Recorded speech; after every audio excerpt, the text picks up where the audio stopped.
Welcome to Survival Strategies for Anyone Who Loves a Gambling Addict. Together, we'll learn to build a bubble around ourselves where peace, joy, serenity, and financial security can exist, regardless of what our gamblers choose to do and the chaos they create. This podcast is intended for mature audiences and includes topics and language that may not be suitable for young children. Listener discretion is advised.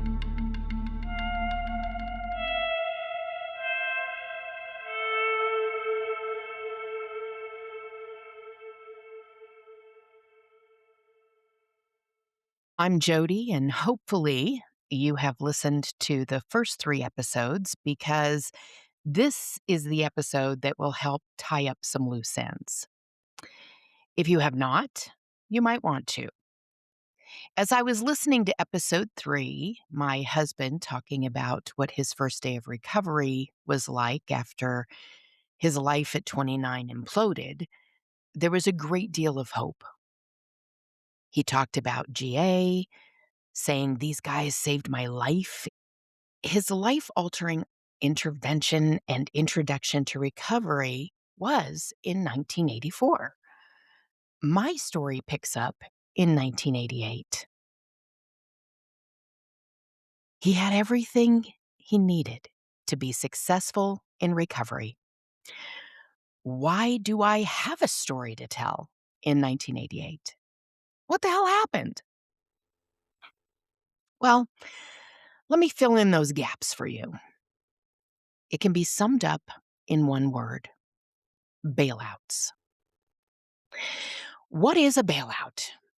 And I am sure there are a number of definitions out there as well as therapeutic debate that can be had. I will simply provide you with my definition based on 35 years of lived experience. A bailout, for anyone suffering from a gambling addiction, is any action performed by themselves or others that absolves or lessens the gambler's responsibility or accountability for owning and repairing the damage their addiction has caused to themselves or others. Okay, let me say that again, because it's a lot. A bailout for anyone suffering from a gambling addiction is any action performed by themselves or others that absolves or lessens the gambler's responsibility or accountability for owning and repairing the damage their addiction has caused to themselves or others. Really, it's any action that attempts to clean the slate, emotional or financial. That's a bailout. Okay, so when we think about bailouts, we almost always equate that term with money. But bailouts are not just money. Emotional bailouts are just as catastrophic to a gambler as the financial bailouts. And John eventually received them all. In 1986, John was asked to help some friends move from Iowa to Colorado. When he did, they invited him to move to Colorado with them. The thought of moving to Colorado was very attractive. Living in a small town is tough enough, but everybody knew what had happened. His dad was the local minister. His wife had been left to raise 2 kids after suffering a catastrophic financial loss. He was not a popular guy. Wouldn't it be nice to just get a fresh start, surrounded by people who didn't know anything about what had happened? There is no question that his ex-wife was angry, very angry, and she had every right to be. The interactions were painful. Wouldn't it be nice not to have to revisit what he had done and be confronted by an angry ex wife constantly? I'm sure trying to manage the kids was draining. That wasn't his job before. They were 2 and 4. There was no easy way to do a handoff. It meant a confrontation. Every visit with the kids felt like starting over. Wouldn't it be nice to just see them for longer periods of time, maybe throughout the year, instead of this non productive negative mess on a weekly basis? His parents were all up in his business because they managed his money. He was living under a microscope. If he moved away, he could take his finances back and wouldn't have them seeing everything and treating him like a child. By God, it had been long enough. He knew what he needed to do. He didn't need their involvement anymore. He would miss his recovery community, but would he? Maybe he was at a place where he didn't need that group anymore. Is it possible he was cured? Well, if not, Denver had a GA room and he could just start going to meetings there if he felt he needed it. Now, remember, at this time, John is around 32 years old. This escape, this clean slate, this opportunity to get out from under the weight of all his bad behavior was mighty attractive. And that's exactly what he did. Now, understand, a gambler never takes a bailout with the intention of recreating past mistakes. No, no, no. They are confident taking this bailout will be different from previous bailouts.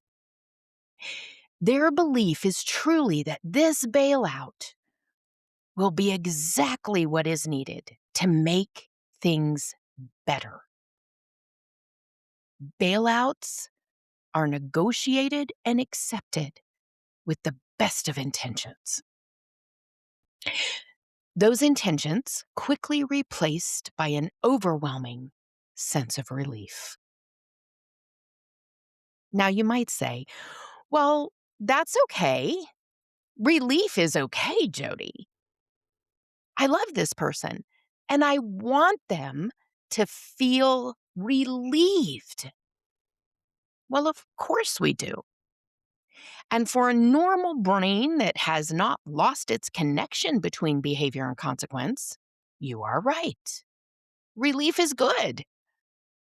But for a gambler whose brain has lost the connection between behavior and consequence, the moment the slate is clean, the gambler's brain does not just send a message of, whew, what a relief. It sends a message of, whew, what a relief. See, that wasn't so bad. You're a good guy. It's over and it's all behind you now. Now you can go back to what you love and it will be different this time. And the dopamine starts boiling, desperate to find its way back down that pathway to addiction. And that's what happened. John moved to Colorado, met new friends, started a new career. His emotional slate was wiped clean. He never connected with GA, never attended one meeting. Didn't he say these people saved his life? This was the community that was challenging him to stay clean and relentlessly face and correct his personality defects. And they were in the rear view mirror. Now he just had that old friend in his head telling him, you don't have any personality defects. You're cured. You're a good guy. You're a good friend. And your behavior wasn't that bad anyway. A delightfully compelling message, especially when there is nobody else around to counter it. He intended to see his kids often, committed to drive to Iowa every other week when he packed his car and left, which never happened. What was intended to be 26 visits a year started out as 2. The guilt around leaving his children was snuffed out by the resounding voice from that old friend in his head, telling him that his happiness is what mattered. He deserved it. He deserved to be happy. Damn everybody else. After all, the kids were young, resilient, and didn't need him around anyway. They had their mother. To the average person, none of this would be immediately recognized as a bailout. But when you look at it through the eyes of a gambling addiction, so much accountability and responsibility just disappeared. There was no longer a need for humility, vulnerability, remorse, or redemption. There was no further need to focus on internal character improvements. With the emotional slate clean, he could be a good guy, the big shot again, the life of the party, to anyone who didn't really know him. This is when the financial bailouts also resumed. His parents began sending him money almost immediately. Not their idea. You see, John would call them and explain how expensive it was, how his new career required time to grow, commissions, and how broke he was. How much of a victim he was. His parents quickly slid into that old behavior of accepting the excuses as they wrote the checks. After all, he was doing his best. At least he wasn't gambling. Which, quite frankly, they had no way of knowing if he was gambling or not. What we know is his brain didn't care whether or not he was gambling. His brain just knew it loved it. Oh, this behavior felt so familiar. The lies, the self-pity, the deceit, the cons. That dopamine was flowing because all of those familiar processes were in play once again. The disengagement from what was acceptable behavior got easier. John wanted a car, and not just any car. He wanted a sports car. He wanted a better place to live. He wanted a lifestyle that people admired and even envied. That grandiosity demon had found its way back home. But as a 32-year-old with gambling debt, credit cards, and money owed to family, that lifestyle would take years to get to. Because it would take years to pay back all the debt. And he deserved that lifestyle. So it wasn't a big leap for him to entertain bankruptcy. And his gambling brain was quick to get on board. What if you just wipe that financial slate clean too? You've wiped the emotional slate clean, and if the financial burden could just be gone, my God, all would be well. Then you'd have the life you deserve. And that's what he did. He filed bankruptcy, His attorney told him he could not pick and choose. He had to list every debt. And with that, he proceeded to discharge not only credit card debt and loan debt, but also the money he owed to his parents and his former brother in law. Not an endearing move, but his brain said, "Whew, what a relief.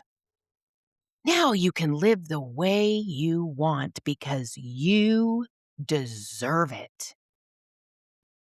Because that's what a brain diseased with gambling addiction says. It convinces the gambler in a split second that they are the victim in all of this and they deserve freedom from pressure and consequences. And if there is no community, no healthcare provider, no family to help him identify and combat that sick thinking, it's the only thinking. It is pervasive thinking, and it will overtake all other thinking. So you might be wondering, well, this guy has no debt, so surely this sets him up to be responsible financially moving forward, right? Well, that would be the case if this was a money problem. Gambling addiction is never a money problem. It's always a behavior problem. It's always been a cognitive disconnect of behavior from consequences. Yes, money issues are a direct outcome of that disconnect, but money is not the problem. Otherwise, math would matter. Otherwise, they'd quit while they were ahead. And because of his bailouts, he has now disconnected his behavior from all consequences, past and present, in the very same way he had when he was gambling. He was in a comfortable and familiar place, one of grandiosity, irresponsibility, and immaturity. He just hadn't gambled yet. There was one more emotional bailout that came, and I talk about this one in the previous episodes, but I think it's worth mentioning again. The gambler only gets to wipe the emotional slate clean if the people who know the truth are willing to keep his secrets. If those that know him never talk with him or anyone else about the damage in his wake and never highlight his lack of progress, well, we can just all pretend it never happened. I believe John's parents stopped bailing him out financially after he listed them in his bankruptcy, but they never stopped bailing him out emotionally. They kept his secrets. They certainly kept them from me. The people who knew him best and paid the biggest price for his addiction had multiple opportunities to tell me, but they chose secrecy to protect him. I mean, we'll never be completely certain why they chose secrecy, but I can guess that the insurmountable burden of shame, guilt, and responsibility I see parents carry today adequately describes what his parents must have been feeling. That never ending desire to see a child be okay and free from pain and consequence at any cost,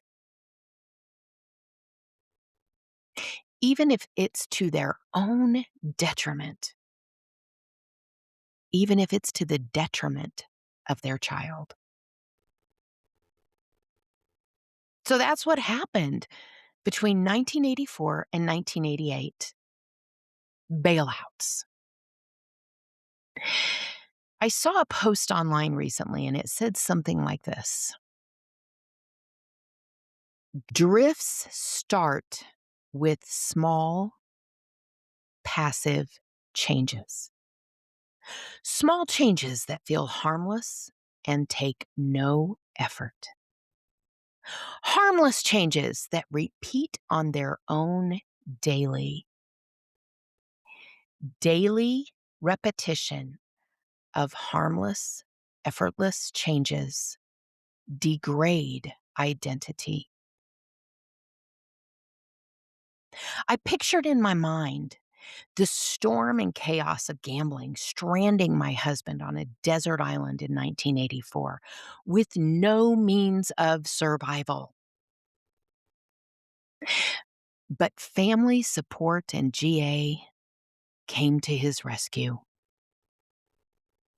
They gave him a life raft and became the paddles necessary to establish direction and find his way back to a normal way of thinking and living. For more than a year, he utilized those paddles. Then he stopped.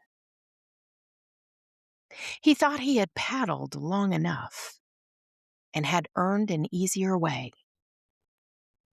He threw his paddles overboard, tossed his head back, and just gave in to the drift. Following the drift took no effort at all.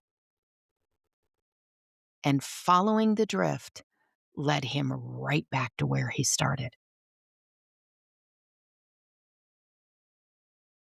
What is the opposite of drift? Intentional direction. Intentional direction starts with small changes that require hard work and often feel overwhelming. These changes do not repeat on their own daily without intention and more hard work. This daily commitment to the hard work and these small yet deliberate changes will positively transform identity. Bailouts enable the drift, and the drift is easy.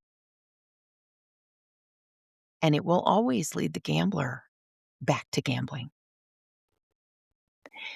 When I hear spouses or parents say their gambler has reported after 1 month of no gambling, they have no urges, that this whole recovery thing has been pretty easy for them, I feel a burden of sadness for what's around the corner because I've seen it over and over again. If it's easy, your gambler has either never taken up the paddles or has dumped the paddles and has chosen the drift. Because recovery is hard work every day. I have to add one more note here. This applies to everyone, not just the gambler. If anyone wants to be a contributing, successful member of society, a person of high moral character with self-awareness, honesty, loyalty, and all those other good traits, they must be deliberate about their direction and be committed to working hard towards it every single day. Paddling is not an unreasonable expectation imposed on a gambler as a form of punishment. It is the minimum standard of an adult. We all paddle. There is no drifting in a well-lived life. Drifting only requires laziness, apathy, and self pity. Drifting will shift anyone's identity in the wrong direction, not just a gambler. I feel certain that had I not met my husband in 1988, that the bailouts and drifting would have led to a renewed relationship with gambling. It would have been inevitable. He chose to drift for a long time after we met, as my story details, until one day he recognized the value of choosing direction, the value of choosing to paddle, the value of doing the hard work. The outcome of that choice was a miraculous transformation of his identity. And I believe that's what redemption looks like. Join me for my next episode in 2 weeks. I'm interviewing Jodi from the Better Institute, and we are going to be discussing how to identify a therapist that helps rather than hurts. Thanks for listening. You have been listening to Survival Strategies for Anyone Who Loves a Gambling Addict, a production of BoundaryWise Consulting. Receive an alert when our next episode airs by following or subscribing on your podcast platform. The thoughts, opinions, and observations of the host are drawn from over 35 years of lived experience, involvement in state and local organizations, and industry awareness, as well as meaningful connections with thousands of spouses, parents, children, siblings, and friends whose lives were impacted by someone else's gambling.